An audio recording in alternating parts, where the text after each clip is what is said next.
Welcome back, Doug Pagitt Radio on AM 950 and DougPagittRadio.com. If you want to listen online or you want to go back and listen to these programs again or share them with others, over at DougPagittRadio.com, you can find a link to what's going on over at Facebook and the blog and all the places where you can find the YouTube videos and others. If you want to send this show around, I'd like you to send this segment around if you know people who are interested in this conversation about credit card usury. And Paul Jessup is my guest, and Paul has written a book called Credit Card Usury and the Christian Failure to Stop It. Now, Paul, you are not only involved in this because you have a particular bone to pick with the credit card industry, but really it's that second part of the title and the Christian failure to stop it that I know motivates you.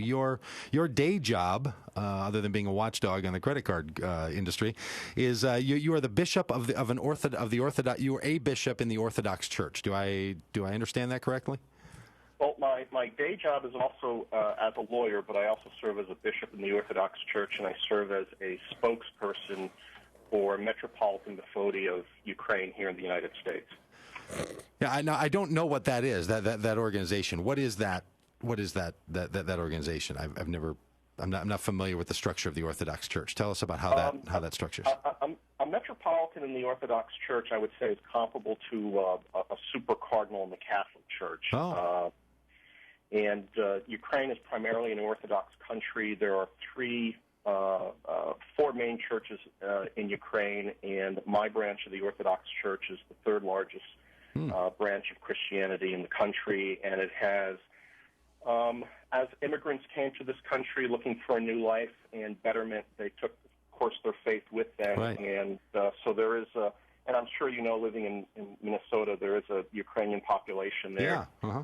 And you know, some brought, of course, their faith, and some brought orthodoxy with them, and so I serve as his representative here in America. I see. So but my real day job is really attorney. So you're kind of a big deal in that world. Yeah. We like that around here. We like to have people on that are kind of a big deal. Well, it's a title. Yeah, it's a title, and it's a function, it's a role. Well, thanks for the work that you're doing in that world, and that's part of where your conviction comes for writing a book like this. That you want to invite other people who see their lives through the lens of Christianity to feel that the issue of credit card use and credit card usury and credit card interest rates and credit card recruitment is really an issue of economic justice, and that Christians ought to be engaged in that in some way. Yeah, without question, and I would like to challenge Christian leaders to become better informed about not just about their congregations and people within their congregations who might be in consumer debt, but specifically how consumer debt is created, what impact interest rates have on families, and why these interest rates are allowed to be at 21, 29, 79%. So I think there's a role for all Christians, but especially those who are at the pulpit, to speak about this issue. You know, Christians in the past fought against slavery. They fought against segregation. Right. They even advocated for giving women the right to vote. They fought for child labor laws. To me, capping and bringing down credit card interest rates is as significant as those issues. Well, that's fantastic. We've got a caller on the line here, Tom from Crystal. Tom, you have a question for Paul. Hey, Tom, are you with us? Well, I think Tom had a question, Paul, about where could you get this book? And I know that's available online through Amazon. Are there other places that people can get their hands on the book if they're interested in that? The easiest and fastest way would be Amazon.com or Barnes & Noble. You probably could special order it at Barnes & Noble, but I think primarily at this point, many people do Amazon. So. Yeah, you can pick it up at Amazon, and you can it's easy enough if you've never been to Amazon. You can just put your name in, your address, and your credit card information. They send it right out to you. Well, There's a little irony, isn't there? Debit card. Yeah, you could use your debit card, and I'm sure I know that's one of the suggestions you make is that a debit card versus a credit card has to do with if you're putting it on credit or not, or if it's coming out of your checking account. And so a lot of people get into using credit cards because of the ease and the convenience of them. You know, I have 3 young adult children, an 18, 19, and 20-year-old, and at our house now we receive regular recruitment letters from credit card companies for them to join into it. And in fact, our daughter said the other day she had to make a payment on her auto insurance. She said, "Oh, I really wanted to pay off my credit card." I'm like, you have a credit card payment already? Like, how did that happen? And it's just the norm. I mean, in colleges, when you go to college, there's banks right there that are just ready to give you a bank account and ready to give you a credit card company. It's almost as easy as getting antidepressant medication on a college campus. I mean, it's just there's peddlers right there ready to give it to you. So what are some practical steps you think that people can take in this? I mean, if they start with your book, and that can be a way that can bring together some discussion, I know. But what are some other things that you suggest in the book about what we can do about this as a Christian response? I think there needs to be lobbying at the federal level. You can do it at the state level, and those would be two different issues. But I think there needs to be a national limit placed on credit cards. I think that credit bureaus and collection agencies have to be licensed and regulated. Negative information on a credit report needs to be removed after 5 years, in my opinion. It can't just stay there. You're looking at credit bureaus that often have inaccurate information, outdated information. The French have an interesting model. What they do is if you have defaulted on paying back money, your name goes on a list.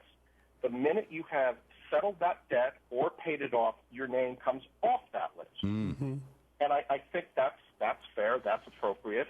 So that's something we need to think about. When lawyers go into court, and I'm a lawyer myself, and this really needs to be addressed at the state level. More times than not, when a lawyer is suing, and there are collection lawyers, quite frankly, I don't know how they look at themselves in the mirror in the morning based on some of the tactics they use, but they will go into court without documentation.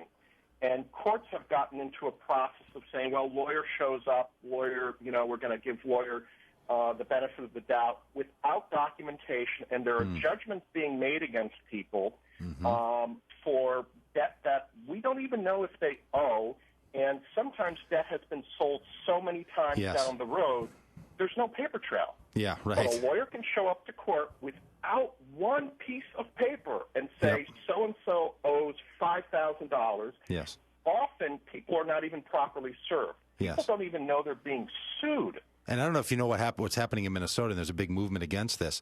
While there's no debtor's prison, right? You can't be put in jail for owing money. What they end up doing is filing a lien against someone, and then having a judgment against the person. If the person doesn't show up to court, following the summons, then they can be arrested for not appearing in court.